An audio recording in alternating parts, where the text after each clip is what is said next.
Welcome back students. Welcome to my channel life science biology by Neeraj Prasad. आज का topic है non specific immunity. अगर आप मेरे चैनल पर नए व्यूवर हो तो मेरे चैनल को सब्सक्राइब करें, बेल आइकन दबाएं ताकि आने वाले वीडियो की नोटिफिकेशन आपको तुरंत मिल जाए।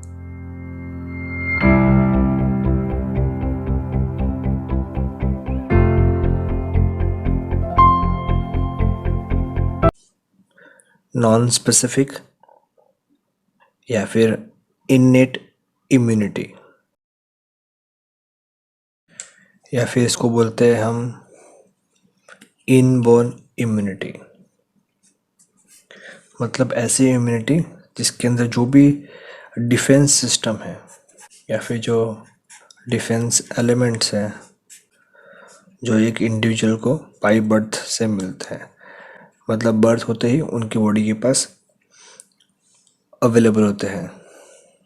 अब एक इस तरह काम करता है, सबसे पहले जो हमारा इन्फेक्शियस एजेंट होगा उसको रजिस्ट करेगा, मतलब उसकी जो एंट्री है उसको ब्लॉक करेगा या फिर इसको डिस्ट्रॉय कर देगा।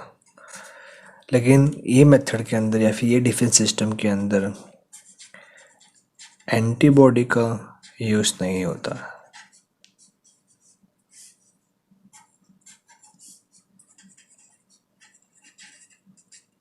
ये जो हमारा नॉन स्पेसिफिक है, इसका मतलब क्या होता है, ये सिस्टम सेल्फ और नॉन सेल्फ, मतलब कौन सी चीज़ें अपनी बॉडी की है या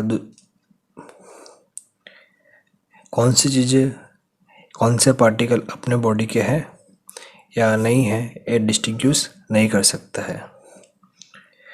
इसको हम दो पार्ट में डिवाइड कर सकते हैं। पार्ट नंबर 1, पहला है एक्सटर्नल डिफेंस, या इसको बोलेंगे हम फर्स्ट लाइन ऑफ डिफेंस, या इसको बोलेंगे हम first line of defence. Second है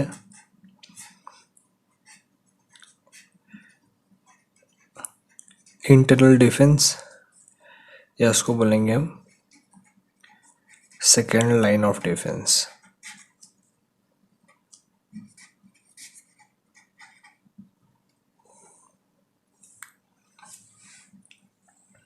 जो एक्सटर्नल डिफेंस है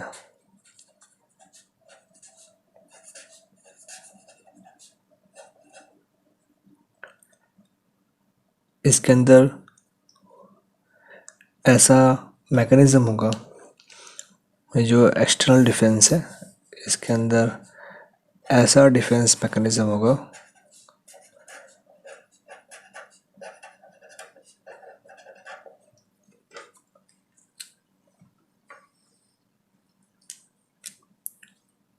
जिसके अंदर फिजिकल या फिर फिजियोलॉजिकल बैरियर होंगे,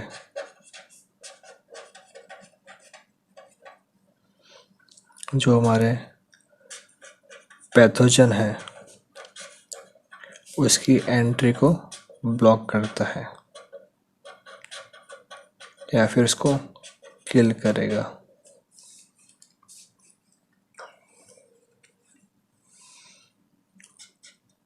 जो हमारा इंटरनल डिफेंस है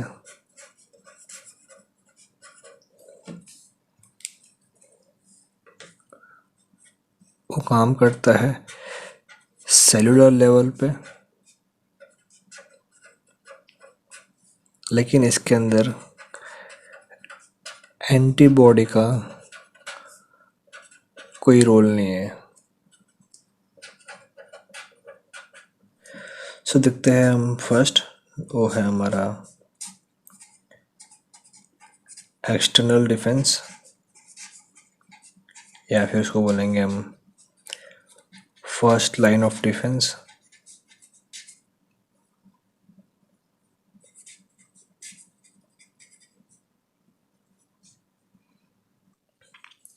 अब इसके अंदर दो पार्ट हैं।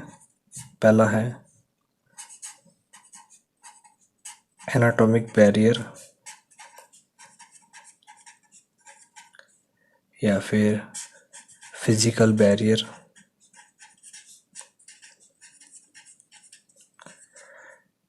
जो दूसरा है उसको बोलेंगे हम फिजियोलॉजिकल बैरियर।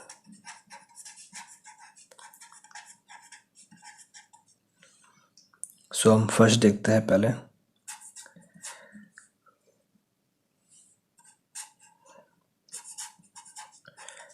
Anatomic barrier.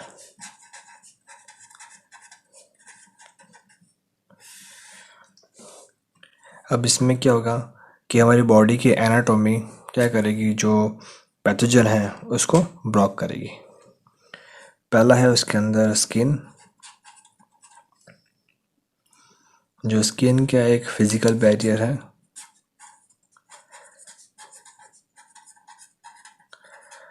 उस पे क्या होता है, जो आउटर लेयर है उसको बोलते हैं हम हॉर्नी लेयर, जो बना होता है स्ट्रेटिफाइड स्क्वैमस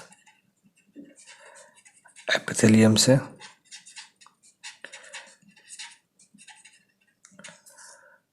जो होता है केराटिनाइज्ड। सो वहाँ पे क्या होगा, केराटिन का लेयर फॉर्म करेगा।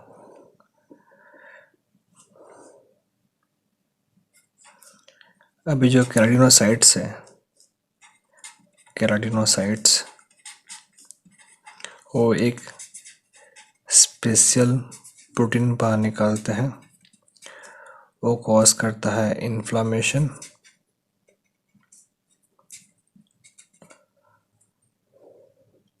उससे भी क्या होगा, हमको प्रोटेक्शन मिलेगी। अभी जो स्ट्रेटिफाइड एपिथेलियम है,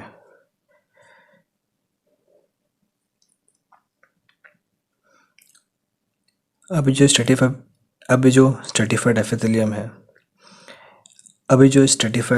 एपिथेलियम है, उसमें जो केराटिन है वो एक इनसॉल्युबल वाटर प्रोटीन है,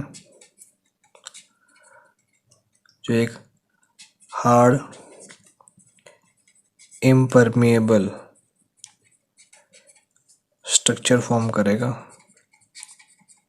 जिससे कोई माइक्रो ऑर्गेनिज्म स्किन के अंदर पेनिट्रेट नहीं कर सकता है।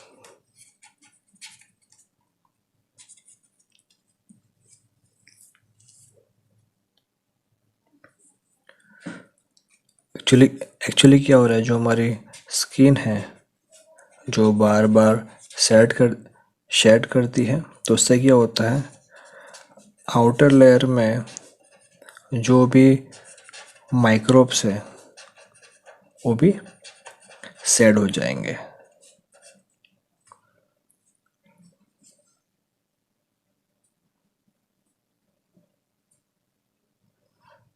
साथ में हम जो नॉर्मल बेथिंग करते हैं या फिर हैंड वॉश करेंगे, उससे भी जो वहाँ पे माइक्रो ऑर्गेनिज्म है वो हो जाएंगे रिमूव। सो ये था हमारा क्या, स्किन अ फिजिकल बैरियर। दूसरा है म्यूकस मेम्ब्रेन।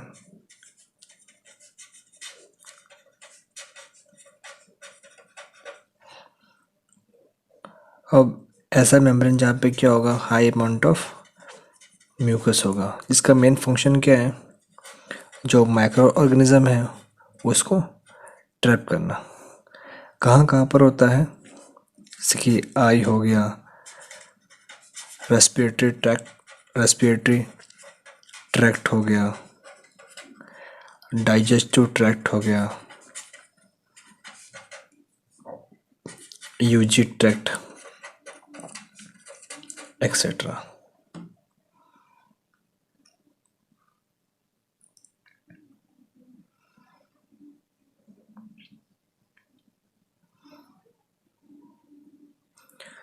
साथ में क्या होता है, जनरली जहाँ पे म्यूकस होता है वहाँ पे जो सरफेस है वहाँ पे होता है सीलिया। तो सीलिया क्या करेगा, जो भी माइक्रोब्स या फिर जो पार्टिकल ट्रैप हुआ है उसको वॉश आउट करने में हेल्प करेगा।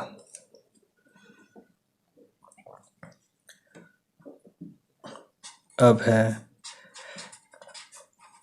Physiological barrier.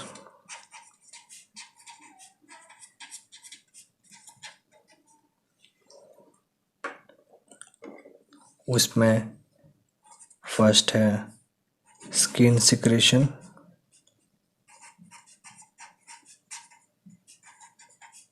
एंड जो स्किन पे जो बैक्टीरिया होता है वो। अब जनरली क्या होता है, स्किन पे ऑयल या फिर स्वेट बाहर आता है। स्वेट में क्या होगा, NaCl होगा, जिससे कारण वो एक ऐसा एनवायरनमेंट क्रिएट करेगा जहाँ पे जो माइक्रो ऑर्गेनिज्म है वो ग्रोथ नहीं कर पाएगा।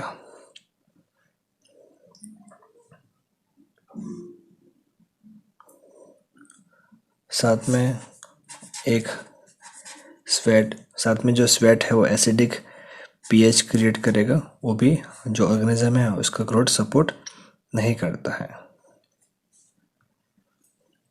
अगर हम बैक्टीरियाज की बात करें, जो हमारा स्किन फ्रेंडली बैक्टीरिया है, जैसे कि स्टेफिलोकोकस ऑरियस,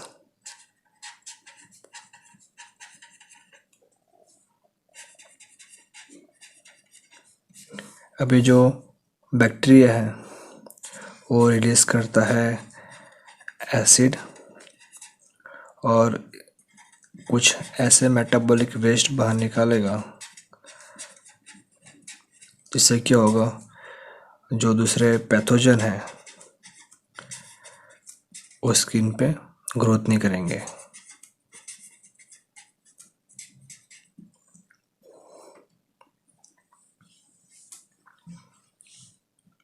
इसके अलावा जो स्वेट है उसमें होता है लाइसोजाइम, जो क्या करेगा, बैक्टीरिया को किल करने में हेल्प करता है। सेकंड है सलाइवा।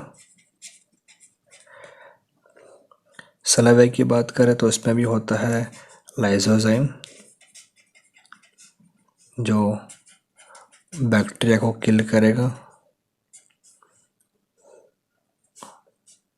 जो फूड के अंदर हो।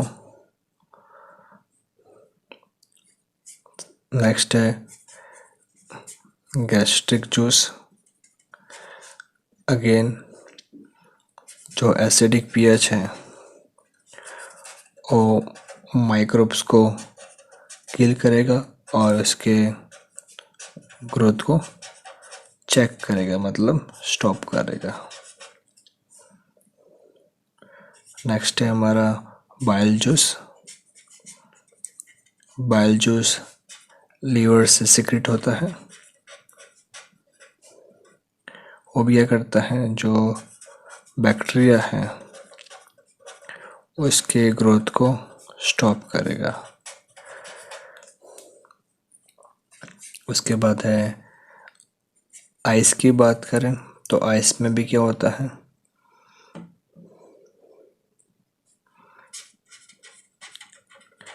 जो लैक्रिमल ग्लैंड्स हैं वो सिक्रेट करता है टीयर्स, उसमें होता है लैक्रिमल फ्लूइड, और इसका जो मेन पार्ट है वो है लाइसोजाइम, फिर है लैक्टोफेरिन, और IgA, ये तीनों चीज़ जो माइक्रोब्स है उससे बाइंड करेंगी और अल्टीमेटली उसको किल करेगी।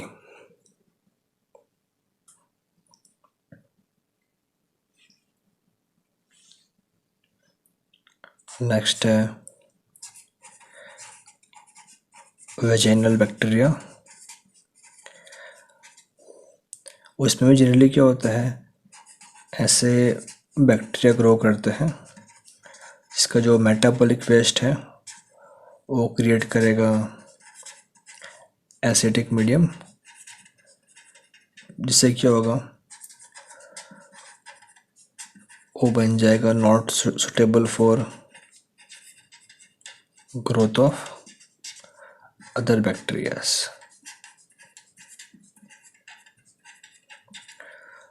अगर हम बात करें तो जो एग्जाम्पल है, पहला है लैक्टोबैसिलस रेमनोसस, इसकी स्ट्रेन है GR1। दूसरा है लैक्टोबैसिलस रूटेरी और इसका स्ट्रेन है RC14। अब ये दोनों बैक्टीरिया क्या करते हैं, वो प्रोड्यूस करते हैं लैक्टिक एसिड, उससे क्या हो जाएगा, pH हो जाएगा एसिडिक।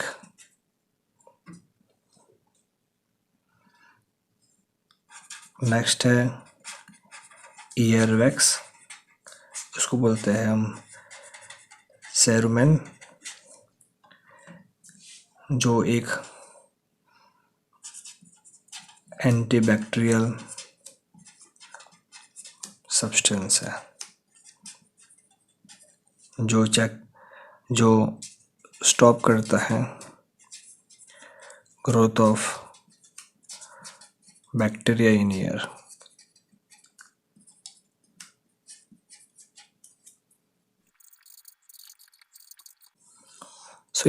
सो ये कुछ एग्जांपल्स है फिजियोलॉजिकल बैरियर के जो हमारे बॉडी के अंदर होते हैं। अब नेक्स्ट है इंटरनल डिफेंस या फिर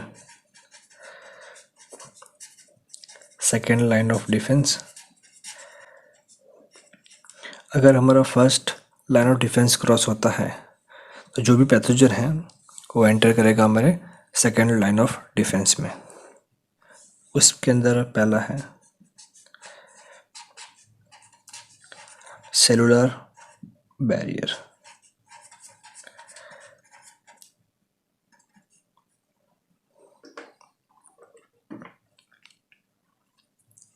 इसमें हमारा फर्स्ट है ल्यूकोसाइट्स।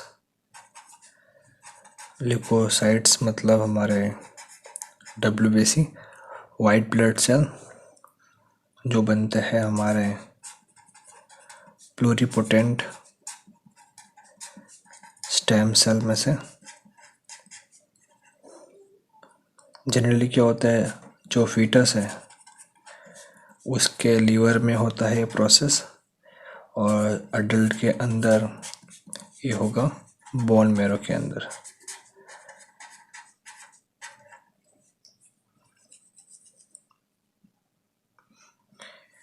यहाँ बनने के बाद वो बॉडी के डिफरेंट पार्ट्स में जाएगा फॉर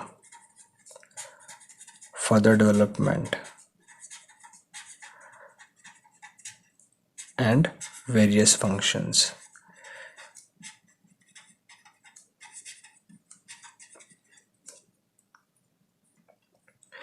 इन शॉर्ट इसको बोलते हैं हम इम्यून सेल्स। अब ये जो इम्यून सेल्स हैं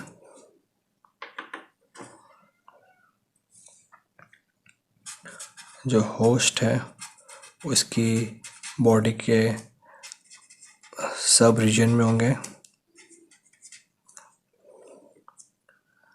अब आदि क्या करेंगे, उसमें से कुछ टिश्यू के अंदर होंगे, कुछ लोकल ट्रॉमा, बॉडी में कुछ डैमेज हुआ है, वहाँ जाएंगे, या फिर कुछ हमारे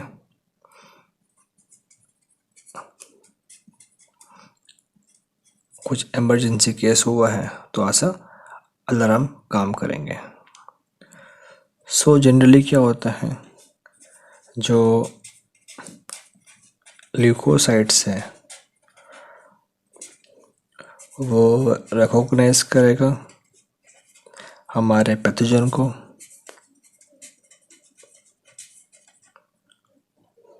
और अल्टीमेटली इसको किल करेगा।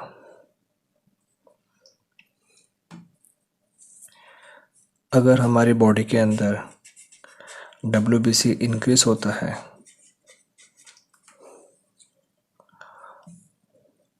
अगर हमारी बॉडी के अंदर WBC इंक्रीज होता है ड्यू टू इन्फेक्शन,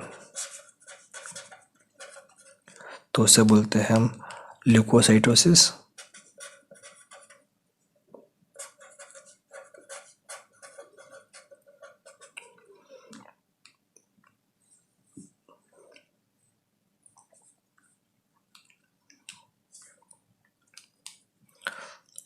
जनरली जो रीजन पे अगर इन्फेक्शन हुआ है तो वहाँ पे क्या होगा, वहाँ से वो रिपोर्ट करेंगे, रिपोर्ट मतलब वहाँ से बाहर निकलेंगे थ्रू अमीबॉइड मूवमेंट।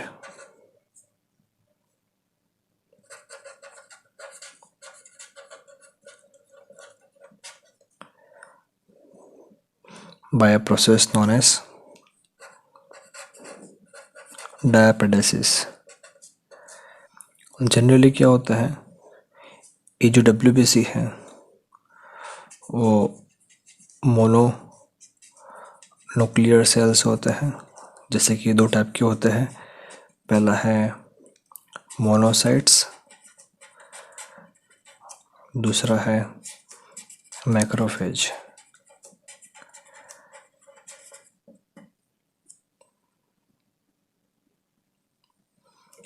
जनरली जो मोनोसाइट और जो मैक्रोफेज है, दे आर हाईली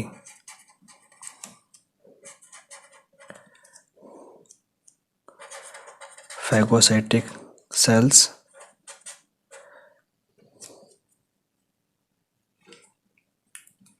जो हमारे बैक्टीरिया है या फिर जो पैथोजन होंगे उसको एनगल्फ करेंगे और उसको डिस्ट्रॉय कर देंगे।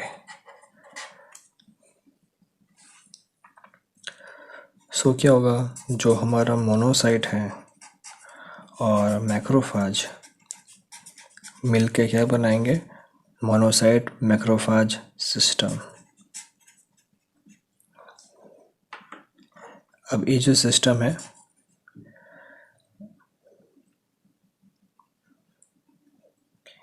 सिस्टम है, बॉडी के डिफरेंट ऑर्गन्स में होते हैं, जैसे कि लीवर के अंदर हो जाएंगे, जैसे कि liver, spleen, lymph node etcetera. So यहाँ पे क्या होगा, ये जो मैक्रोफाज है वो फिक्स्ड होंगे या वो इमोबिलाइज होंगे, मतलब हम बोलेंगे दे आर टिश्यू स्पेसिफिक।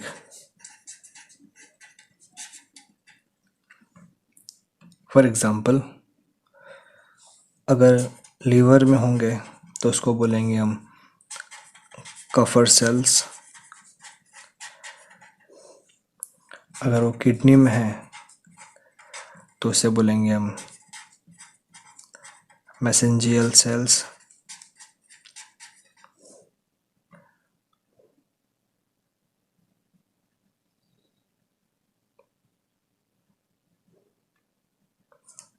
अगर वो ब्रेन में है तो बोलेंगे उसको माइक्रोग्लियल सेल्स। एक्सेट्रा। अभी जो मोनोसाइट्स हैं वो सिंगल न्यूक्लियस वाले सेल्स हैं, जिसके अंदर जो न्यूक्लियस होगा वो किडनी शेप का होगा।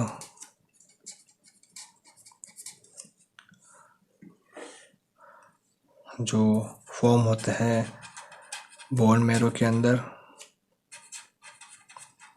और वहाँ से बाहर निकलने के बाद वो ब्लड में सर्कुलेट करते हैं, और आफ्टर 8 आवर्स वो बन जाएंगे मैच्योर्ड, तब उसको बोलेंगे हम मैक्रोफाज।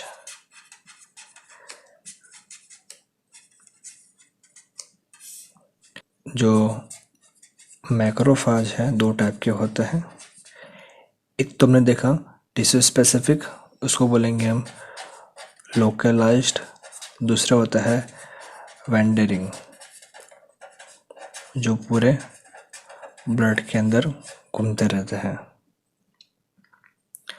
अभी जो मैक्रोफाज है उसके सेल मेम्ब्रेन पे ऐसे रिसेप्टर्स होते हैं जो बाइंड कर सकता है एंटीबॉडी या फिर कॉम्प्लीमेंट को। कॉम्प्लीमेंट एक टाइप का सिस्टम है जिसके अंदर ग्रुप ऑफ प्रोटीन्स होते हैं, और साथ में यह करेगा ये जो रिसेप्टर्स हैं, और साथ में क्या होगा, जो मैक्रोफेज है वो अपने सेल मेम्ब्रेन पे जो माइक्रोब्स है या फिर जो फॉरेन मटेरियल है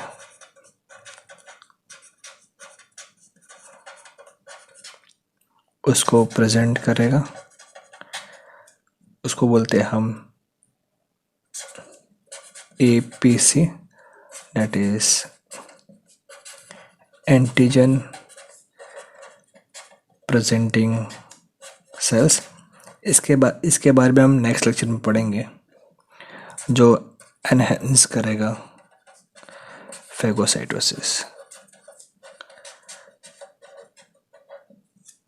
जो हमारे मैक्रोफाज हैं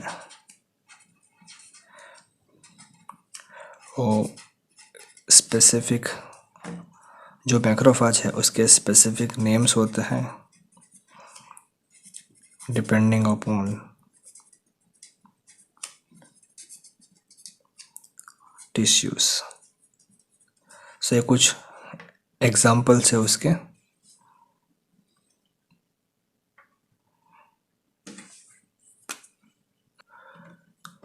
अब सेकंड है इन्फ्लेमेशन बैरियर।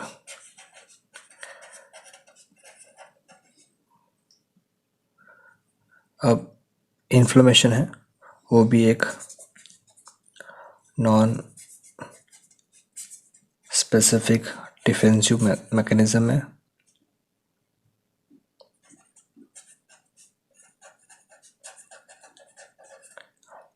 जो हो सकता है अटैक ऑफ पैथोजन या फिर कोई एब्रेशन से,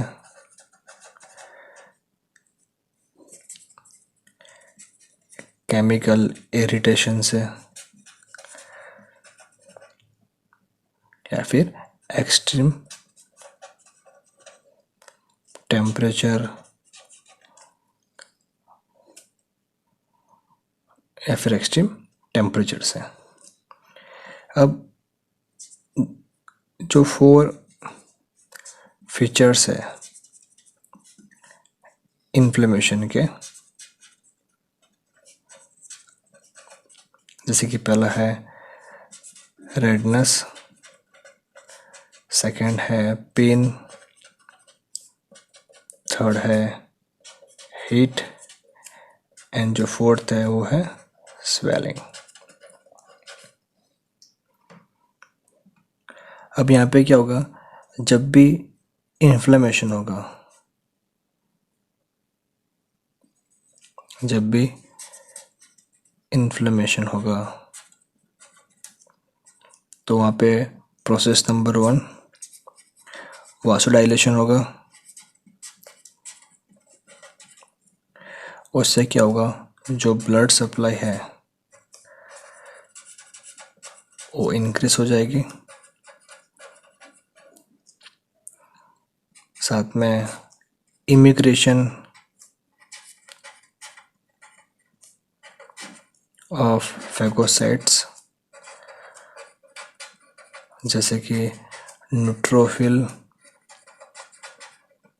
या फिर मैक्रोफाज,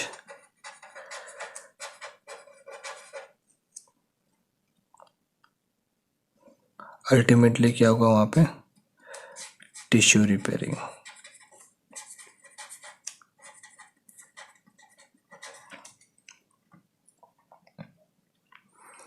सो यहाँ पे क्या होगा, जो हिस्टामाइन है जो रिलीज होता है मास्ट सेल से, जो हिस्टामाइन है जो रिलीज होता है मास्ट सेल से, जो एक मेजर सेल है जो रिस्पॉन्सिबल है हमारे इन्फ्लामेशन के लिए। नेक्स्ट मैकेनिज्म है फीवर।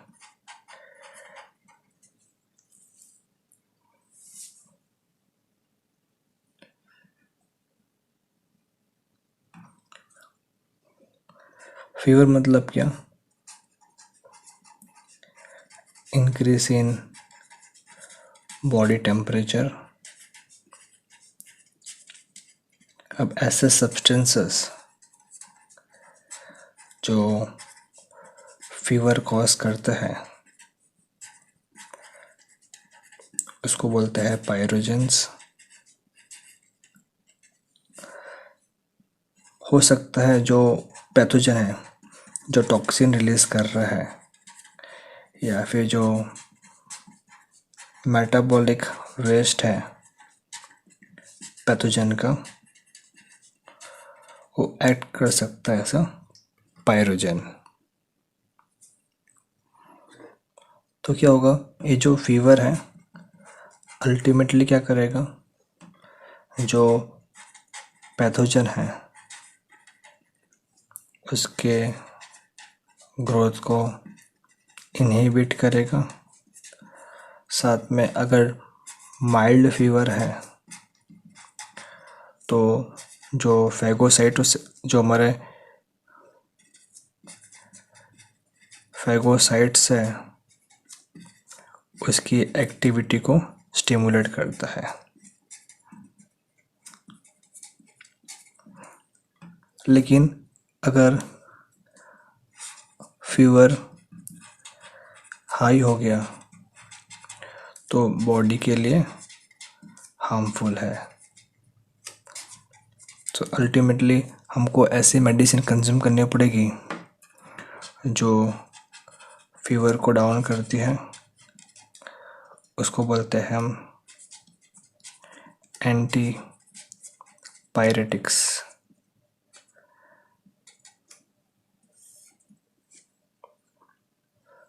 जो नेक्स्ट डिफेंस मैकेनिज्म है वो है कॉम्प्लीमेंट सिस्टम।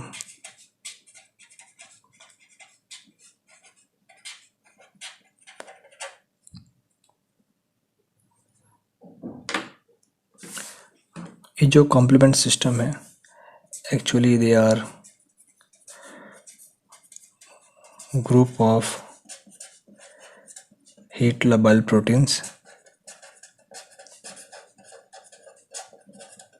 इसका जो मेन फंक्शन है वो है it undergoes cytolysis of cell.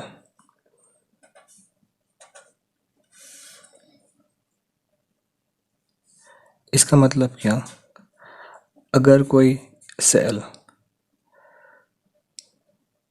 जिसके अंदर एंटीबॉडी कोट हुई है, या फिर ऐसा बैक्टीरिया जिसके ऊपर एंटीबॉडीज अटैच है,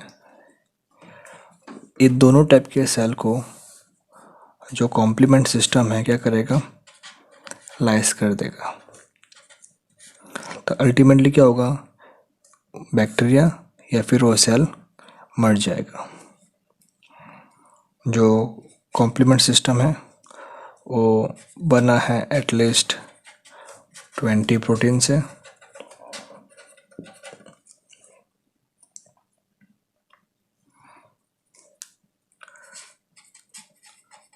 जूलियस बॉर्डेट जिसने डिस्कवर किया था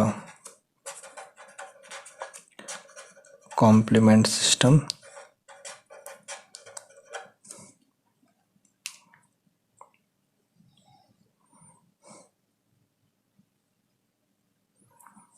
और एरलिच और एरलिच ने टर्म दिया था कॉम्प्लीमेंट।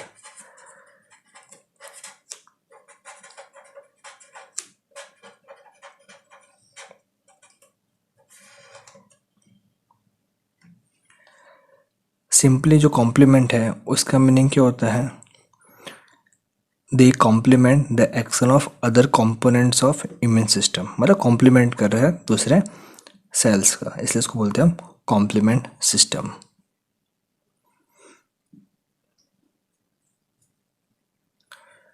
अब हमारा नेक्स्ट इंटरनल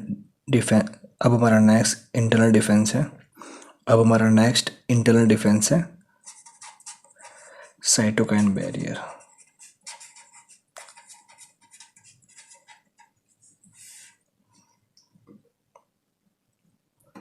अब ये जो है they are made up of glycoproteins, जो एक सेल रिलीज करता है जब ए सेल के अंदर वायरल इन्फेक्शन हुआ है।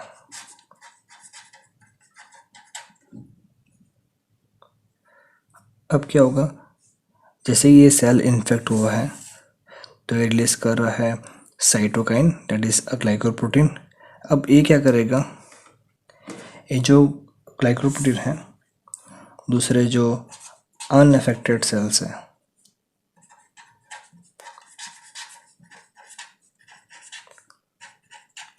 उसको अवेयर करेगा और उनको लेस सब्सेप्टेबल बनाएगा। जिसका एग्जांपल है एक, दैट इज इंटरफेरॉन्स,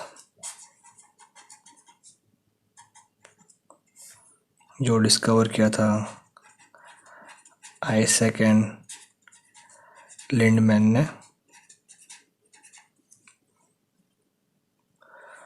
अगर एक सब्सटेंस अगर मोनोसाइट रिलीज करता है तो उसको बोलते हैं हम मोनोकाइन्स।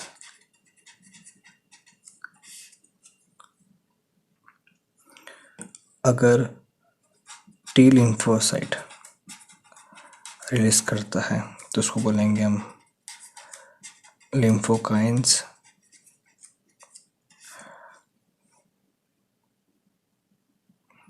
अगर कोई एक ल्यूकोसाइट रिलीज करता है और उसका एक्शन दूसरे ल्यूकोसाइट पे है तो उसको बोलेंगे हम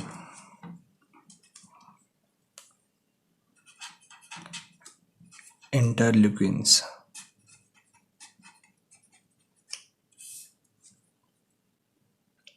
सो ये था हमारा साइटोकिन बैरियर।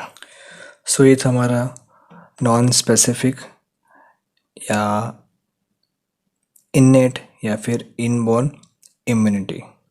अगर वीडियो पसंद आया हो तो लाइक करें, अपने फ्रेंड के साथ शेयर करें।